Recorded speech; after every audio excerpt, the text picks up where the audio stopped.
I'm really excited for this presentation for the New Jersey Student Climate Challenge. This will be one of our first topic sessions. So we're doing zero waste, and the title is Zero Waste Revolution. We have Maura Toomey here from Clean Water Action. I'm just going to give a little bit of a background about the climate challenge before we get started. So the first thing to note is that this is open to all 6th through 12th graders in public schools in New Jersey. We want to keep it to about 2 to 12 students per group. And then the students are supposed to complete a school or community project that either addresses the human causes of climate change or the impacts of climate change on the environment. And then as part of the submission, students will be producing a digital story video. And if you want to learn more about how to produce a digital story, we do have the recording from the last session we did on digital story making. And that is on the YouTube channel. So first, we'll go over a little bit of the timeline.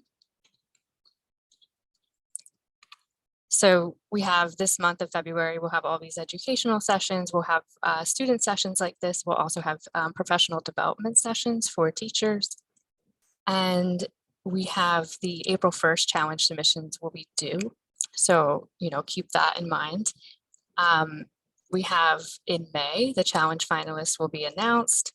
And then in June, the awards ceremony will be at the Drum Thwacket House, hosted by Governor Phil Murphy and First Lady Tammy Murphy. So that's pretty exciting. Students that win will be able to, meet the governor and the First Lady. And then, of course, we'll have awards to the first, second, and third place winners. So you can see those awards listed below. And if you have any general questions about the challenge or, throughout Maura's presentation, just feel free to enter them into the Q&A box or just directly into the chat. But for now, we're going to go ahead and get started with Maura. So Maura is the Zero Waste Organizer and Development Assistant at Clean Water Action. And I'm going to throw it over to you, Maura. Great. Thank you so much for having me. I guess I will share my screen so I can get ready to share my slides. Always picking the right window.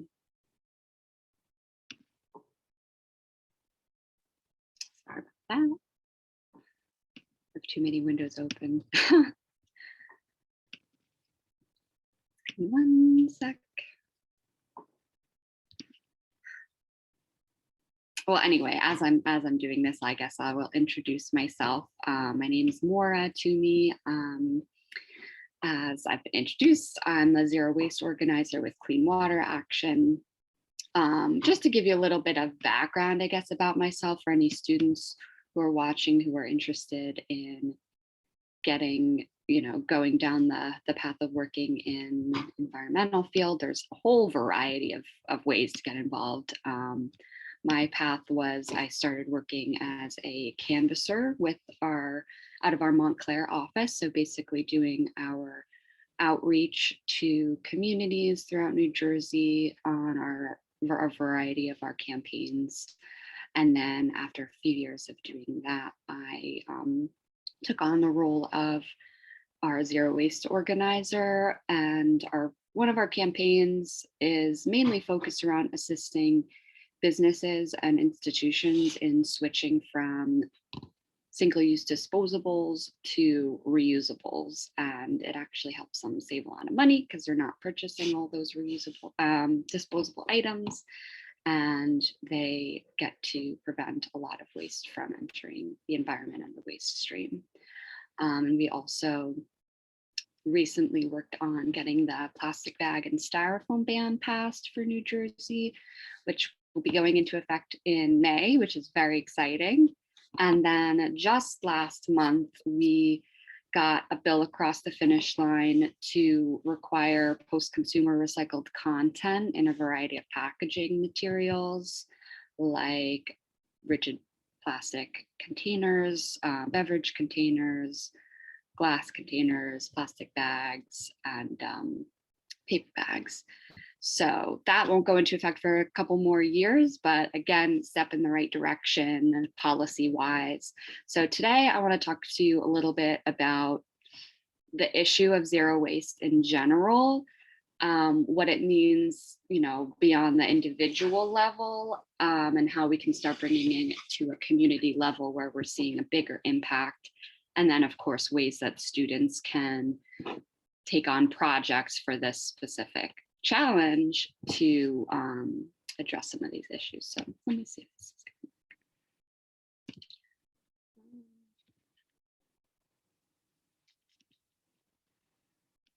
screen, share screen. All right, I hope this is the right window. Sorry about this. Can you all see my screen?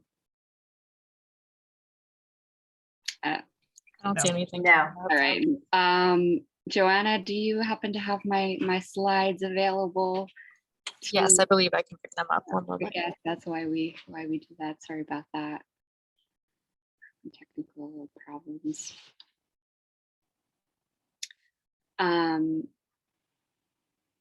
So yeah, I guess just to start off, I would love to hear in the chat what folks watching think zero waste means. So it can just be, what are your thoughts associated with it? If you have a definition that you like to think about. But if anyone wants to share their thoughts in the chat, that would be great, just to see what people know, where we're starting with. Just give you a couple seconds. It's okay if you're feeling shy.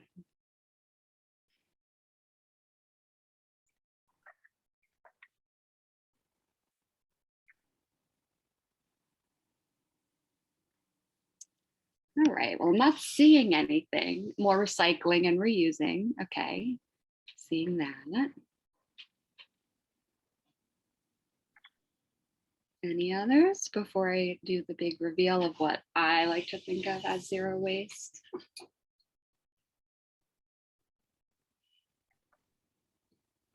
All right, Joanna, can you scoot to the next slide, please, or 2 slides over? So this is the definition I really love. This is from the Zero Waste International Alliance. And it says the conservation of all resources by means of responsible production, consumption, reuse, and recovery of products, packaging, and materials without burning and with no discharges to land, water, or air that threaten the environment or human health. I really like this because it addresses not just the waste side of what happens when we throw things out, but all of the impacts on the environment and human health that happen all along the chain of the life cycle of the materials that we use. So I'll talk a little bit about that a bit later. Next slide, please. Yeah, so I'm sure you're all aware that we have an issue of overconsumption. So I just want to give you a little bit of a broad picture of how big of a deal that is. The US has about 5% of the world's population, but we consume 30% of the world's resources and create about 30% of the world's waste. The average person in the US consumes twice as much as they did 50 years ago, which is about 4.5 pounds of trash per day. And we're thinking about that as individuals, but then for every 1 garbage can of waste you put on the curb, about 70 garbage cans of waste were made upstream. So that means prior to, your use and disposal of those materials. And about 90% of materials extracted for US consumption are ultimately dumped or burned. Next slide, please. So yeah, this is just an example. This is from a really great report, Trash in America. If you're looking for additional reading, I would recommend this. So next slide, please. Thank you. So what's the breakdown of our trash? This is from the report I just mentioned. Over 28% of US trash is packaging materials. So that's about 82 million tons. And then after that, it's non-durable goods like clothing, newspaper, things that we use, but not for very long. And that's 17.3% of our trash. Then after that, it's organics like yard trimmings, food waste. And that's about 12.1%. But I would recommend looking into the upcoming workshops on food waste and compost for further info on that, because those will be super interesting if you're looking into that topic. And then after that, durable goods, so things that we use like furniture, appliances, etc., about 19.5%. Next slide, please. So I want to talk a little bit about, we're talking about waste, but what is the climate impacts of waste? So this is the climate challenge. And I talked about in the description, a lot of the root causes of climate change and the plastic crisis that we're experiencing are the same. So the economy basically operates in a linear system of extraction of the raw materials, production of whatever products we're using, transport, our consumption, and then our disposal of waste. And all along this line, there are negative impacts on people and the environment. And in order to address the environmental and the social impacts of this linear system, including the climate impacts, changes need to be made all along at each step of the way, and ideally working towards a circular economy where waste doesn't exist and where resources are not exhausted. So this picture you see here, it may be familiar, it's a landfill. Aside from taking up land, polluting groundwater, contributing to litter when wind or animals displace trash, landfills also contribute to climate change. So landfill gas, it's a natural byproduct of the decomposition of organic material in landfills. It's composed of roughly 50% methane, which is a primary component of natural gas, 50% carbon dioxide, and a small amount of non-methane organic compounds.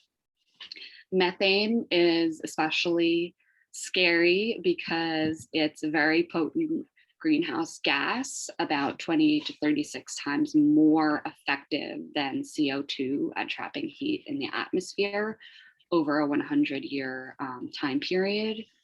And municipal solid waste landfills are the third largest source of human-related methane emissions in the United States. And that accounts for about 14% of the emissions from 2017 measurements. So next slide, please. This is a less familiar site. This is from the inside of an incinerator. So as we have started to use up our available landfill space, more and more trash is being incinerated instead of landfill. I live in Bloomfield, which is in Essex County, and all of our trash goes to the incinerator in Newark, which is just the next town over. And they're, extremely polluting and Incinerators are often cited in environmental justice communities that are already overburdened by other polluting facilities. So it's really not the solution that we want to be going with when it comes to our overconsumption and our high amounts of trash we're producing.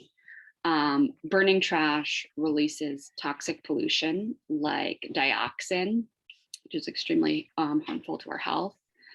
And it also emits greenhouse gases. They emit more CO2 per megawatt hour than coal-fired, natural gas-fired, or oil-fired power plants.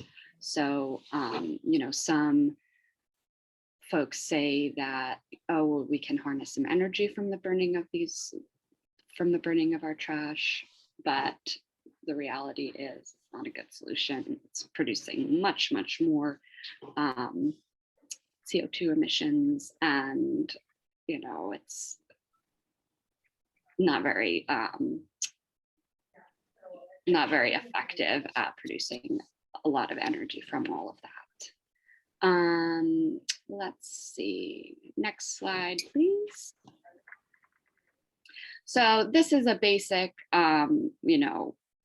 image that I really like, infographic of what I mentioned about the linear kind of economy that we're working with that's creating this kind of waste, and how we need to think about the impacts all along this chain. And this is from The Story of Plastic, which again, is another resource I highly recommend watching if you're interested in learning more about this. So if we're thinking about the full life cycle impact of the products that we're using and the waste that we're producing, 42% of US greenhouse gas emissions can be attributed to extraction, production, transportation, use, and disposal of the things that we use. So it's more than transportation, which is 26% of our greenhouse gas emissions. It's more than our electricity generation, which is 31%. And so if we're consuming more and more, twice as much as we did 50 years ago, our carbon footprint, relating to that level of consumption is increasing over time as well. Next slide, please.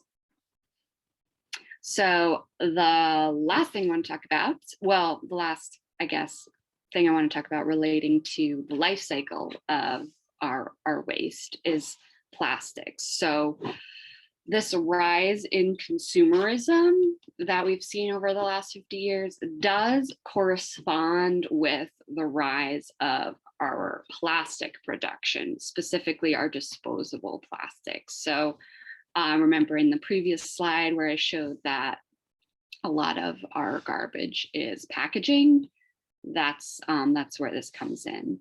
So by replacing materials that were hard to find or expensive to process, cheap production of plastics made more goods accessible to the expanding consumption-oriented middle class. More people could afford to consume more goods when things were made out of plastics because they were very inexpensive. A huge portion of those goods were packaged foods and packaged beverage products. This is still true today as our economy and our lifestyle become more and more based around disposability, especially cheap disposable plastic. So cheap plastic is historically at the core of overconsumption. But why is plastic so cheap? Because it's made from fossil fuels. So this picture that you see here is from a flare from a natural gas well. So fossil fuels, they continue to be subsidized by the government for fuel, but also it's kind of plastics. Making plastics out of natural gas is the industry's next step that they're heavily building out and investing billions of dollars in as the future of their industry. This is all helping make plastic cheaper. Cheap shale gas, specifically frack gas, in the US is fueling investment in plastic production infrastructure. By 2025, plastic production, which is also one of the most carbon intensive industries in the manufacturing sector, is expected to increase 33 to 36%, which will be more emissions, perpetuate a fossil fuel economy that underpins the climate crisis as well as the plastic pollution crisis. So next slide, please. So this picture is a really great diagram of the circular economy that we're working towards.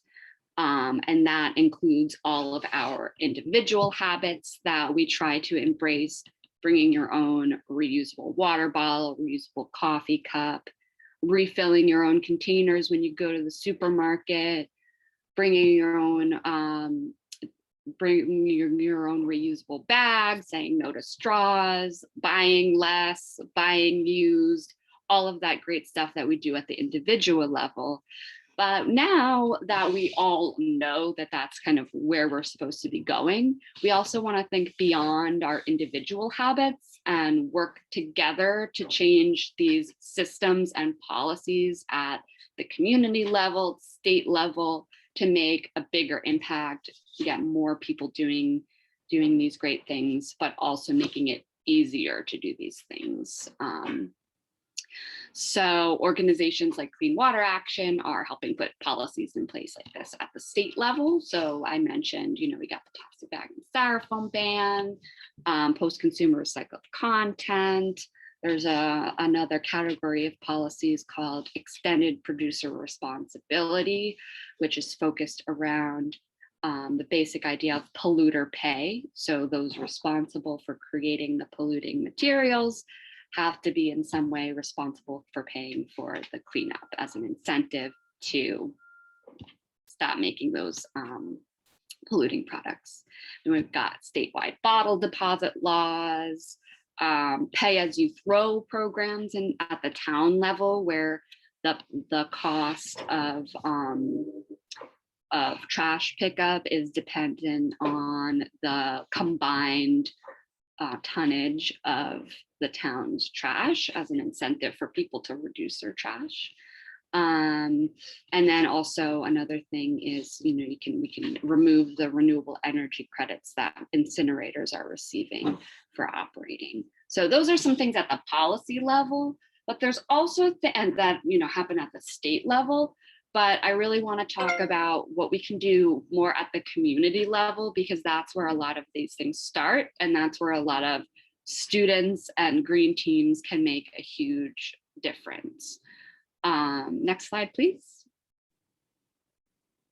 So these are a couple examples, and then I have some links to where you can get more resources about some of these types of projects. So I can also share those in the chat with you.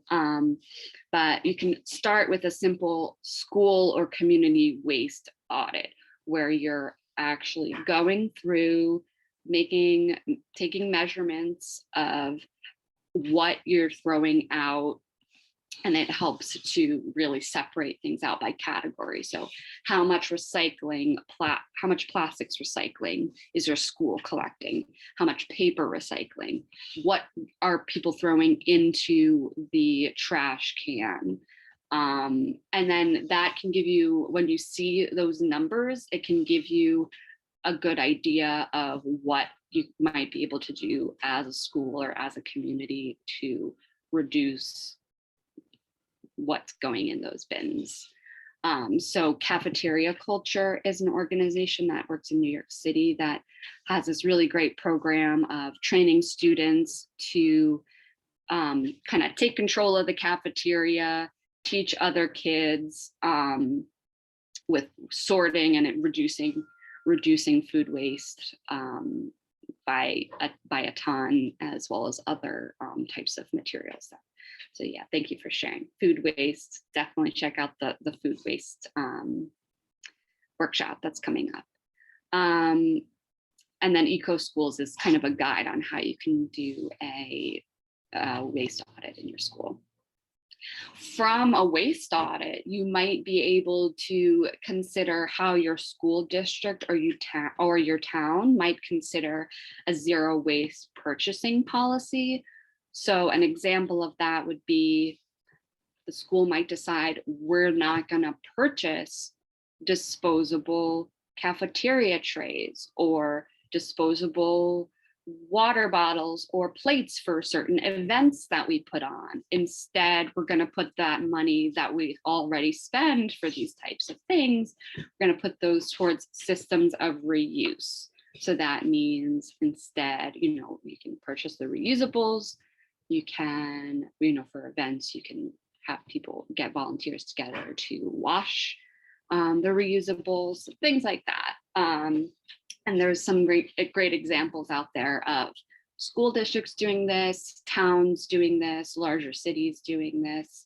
So if you want to take that next step, looking into a zero waste purchasing policy, you can also host a community swap event. So New York City has a really great regular swap program where they basically regularly set up an area where people bring their stuff that they're getting rid of, and then people from the community can take it, and it goes a really long way in reducing the amount of that stuff that's going into the trash. But also remember from earlier, it's also thinking about all the prevention of waste that you're preventing from the earlier life cycle of some of those products. Because if you get something that was swapped, you're avoiding all of those impacts that would be caused by a new product. So that's really great too. You can host a repair cafe. So that's bringing in and organizing people in your community who have the skills to do repairs on certain types of things that people use and might consider throwing out if they get broken, just because it's easier to buy something new. So if you look into Repair Cafe USA, they've got some really great resources on how you can organize one in your community. And it's also a really great way to bring people together and educate people about the issue of zero waste. Another really great project idea is you can create a local consumer's guide to zero waste products and services. So you can go and survey the community. What do you see as things that are already existing in your community that people just might not know about, and work to uplift those and get those into public attention so that more people are using those resources. Next slide, please.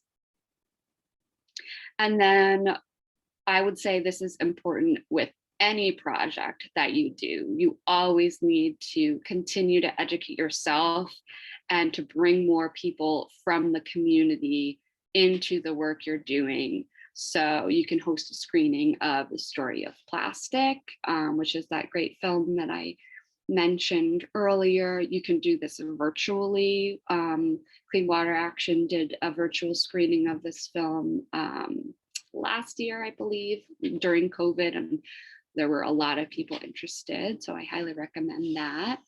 As a class, you can work through this really great curriculum that was put together by the Story of Stuff Project, which is the organization that created Story of Plastic. It's called Buy, Use, Toss, and it's a series of lesson plans that are all thought out, delving into each of these issues a little bit further. And they all come with some additional actions and additional resources that students can use. Students can write op-eds to local papers. Learning those communication skills in general and how to write an op-ed is educational in itself, but then making sure you're getting your voice out there and into the community so that people are paying attention to this and paying attention to whatever your project is also really important. Make sure you're attending your local environmental commission meetings to let them know about this project and see if you can piggyback off of any of their efforts, or at least allow them to help you get your message across for your project. It's also really important to learn how to create a good campaign plan. So there's some really great templates out there on how to put that together, so that you've got your communications plan, you've got your goals, you've got your potential partners, and it makes things a lot easier if you're working towards a kind of larger campaign. And then what else? Set up a table at local events, educate people, get materials together, and then, as always, build a coalition of diverse partners within your community. Because the more people you bring in from different backgrounds, different perspectives, the stronger your message and campaign will be. Next slide. So that's about it. I would love to answer any questions about any of this, because I know it was a broad overview. I have my email and my phone number here if you'd like to reach out to me that way. But for now, I would also be glad to take questions from the chat as well.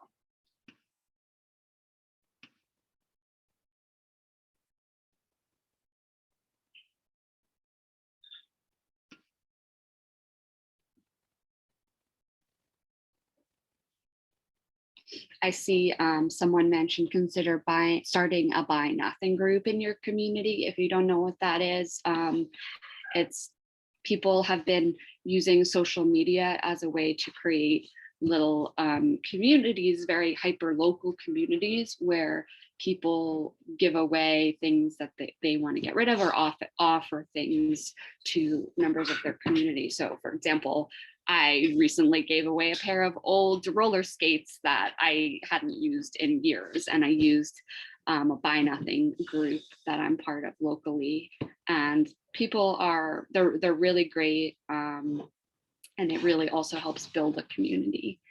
Let's see, any other questions here?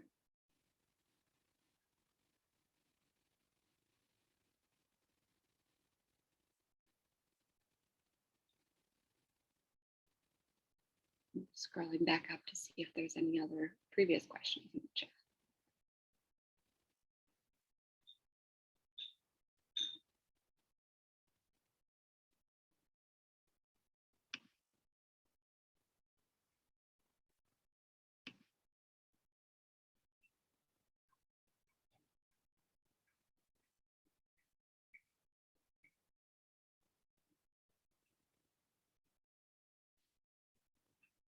Renee has a question. Has anyone logged in ever participated in a waste audit?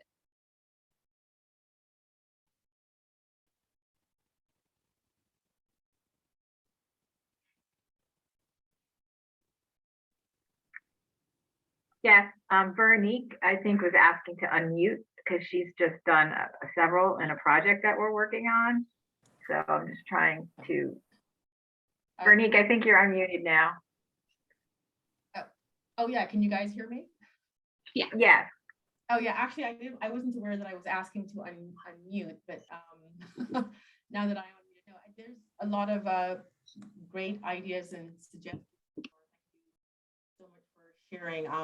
You're cutting in and out more, Veronique. Oh, I'm sorry. Yeah, I could be having is it still happening? Now it's better. Okay. No, I was just thanking Mara for her ideas, and I was you know, with the zero waste. And I did want to mention that we had actually 3 schools in Leonia that got points for, they had a pretty impressive zero waste effort in their district and all their schools.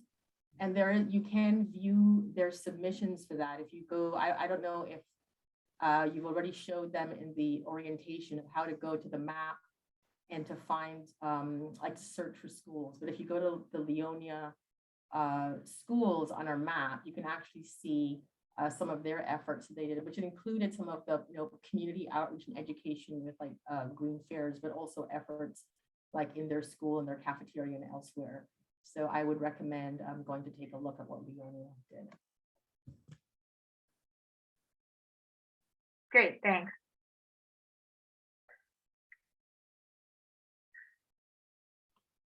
Awesome. Thank you so much, Maura. And, feel free to type anything else in the chat, anyone, if it comes up. Really quickly, I'm just going to share some information. I know there's a question for you now, Maura, if you want to take that first.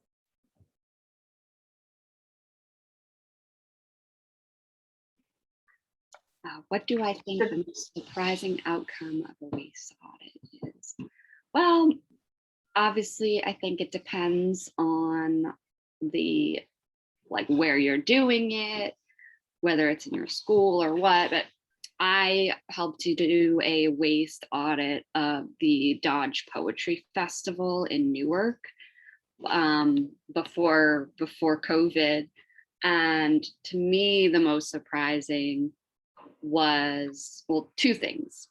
Food waste was incredibly high, not just the amount of good food that's thrown out, but if you're thinking about in terms of the weight, which is often the measurement that's used for, what towns pay to dispose of their recycling, it's by the ton. Food waste is heavy, it's got water. That was, very surprising.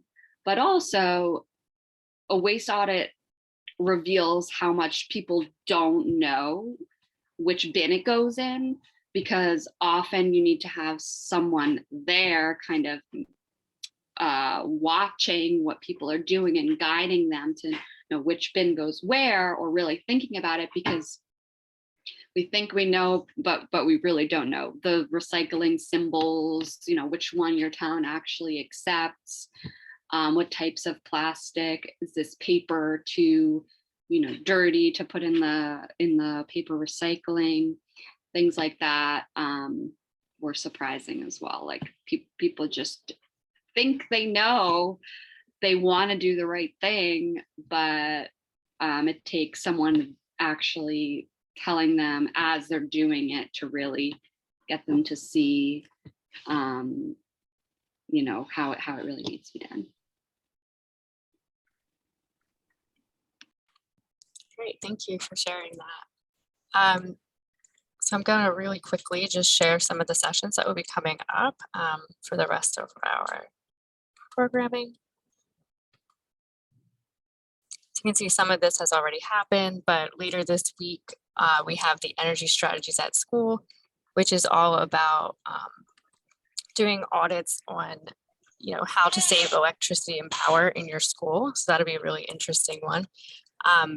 But yeah, definitely take a look. I know Andrea has put in the chat a few different times the link to our website that has all of the session recordings that have already happened, which this one you should expect to be on later today. So I know someone missed the beginning of it, so you'll be able to catch that on the website. And then we have the upcoming sessions for teachers. So we have one coming up this week, the maximizing participation in the NJSCC. So this one will really go over how to develop your project and all kinds of tips and tricks to create the project with your students. You just see the chat is going crazy. I just want to make sure I'm not missing anything here. Okay, so we have a lot of really great links that are being shared. Awesome. And then this is going to be the challenge resources page. This is just everything that you'll find on our website. So again, that link that Andrea put in the chat, you'll find all of these links there. So we have the teacher guide. So that's going to be some of the things that we'll go over in the teacher session this week. We also have a student guide that's just a little more focused on the project itself. And then we have the official rules and release forms and all that kind of great stuff. But you really want to be paying attention now to all the sessions that are happening in February on that bit.ly link. And this is just a note for teachers that if you're not registered already, registration doesn't mean you have to actually turn in a project. If something comes up where you're not able to, that's completely fine. But it does mean that you'll be on our list. So you'll receive notifications of all of the webinars that are happening and all of the things that you might need to know if you were going to join. And just really quickly, some more information. You can always email us at njstudentclimatechallenge@sustainablejersey.com. That will also be on the website for anyone that doesn't have time to write it down. I know that's a big web email. But you can also follow us on all the socials for Sustainable Jersey, for schools, and Sustainable Jersey itself. There is a QR code right there that will lead you to some of them. Yeah, and if anyone doesn't have any more questions, we can end the webinar. But thank you all for attending, and we hope to see you at more of them.